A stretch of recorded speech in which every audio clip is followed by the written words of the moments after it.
తొలి ఏకాదశి రోజున అమ్మవారికి సమర్పించే కుంకుమ, గోరింటాకు భక్తి, సౌభాగ్యాలకు ప్రతీకలు. వీటిని సమర్పించి ధరించడం వల్ల శ్రీ మహావిష్ణువు, మహాలక్ష్మీదేవి అనుగ్రహం లభిస్తుందని భక్తుల విశ్వాసం.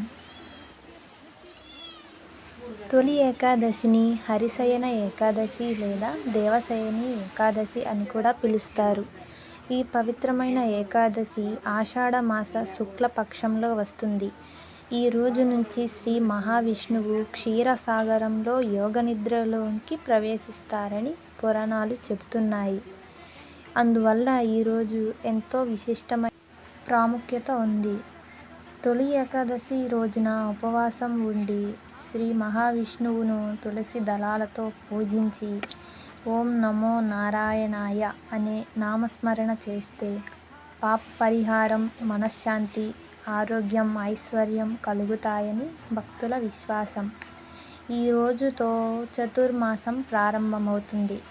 అందుకే భక్తులు పవిత్రమైన రోజును ఎంతో భక్తి శ్రద్ధలతో ఆచరిస్తారు.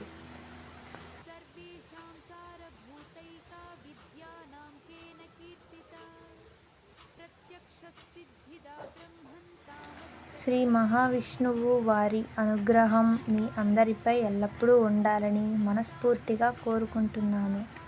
ఓం నమో నారాయణాయ.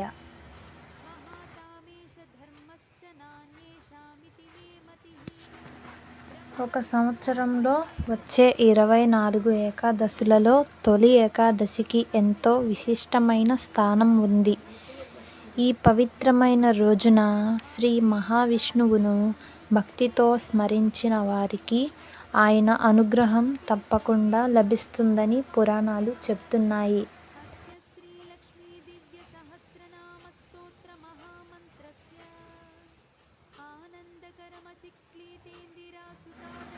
తొలి ఏకాదశి మనకు కేవలం ఒక పండగ మాత్రమే కాదు, మన ఆలోచనలు పవిత్రం చేసుకునే రోజు. మనసులోని చెడు భావాలను విడిచిపెట్టి భగవంతుని సన్నిధికి చేరువయ్యే అవకాశం.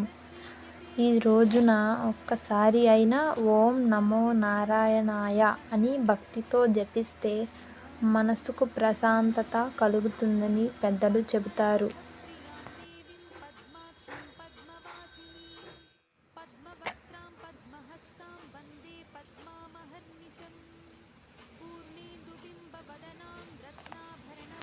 ధనం, ఐశ్వర్యం, విజయాలు జీవితంలో ముఖ్యమే, కానీ వాటికంటే గొప్పది మనశ్శాంతి. తొలి ఏకాదశి ఆ మనశ్శాంతిని ప్రసాదించే పవిత్రమైన రోజు. అందుకే లక్షలాది మంది భక్తులు ఈ రోజున ఉపవాసం ఉండి శ్రీహరిని ఆరాధిస్తారు.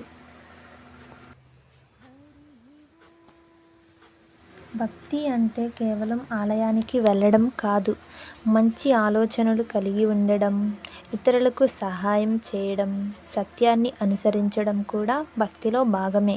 తొలి ఏకాదశి మనకు ఈ సందేశాన్ని గుర్తు చేస్తుంది.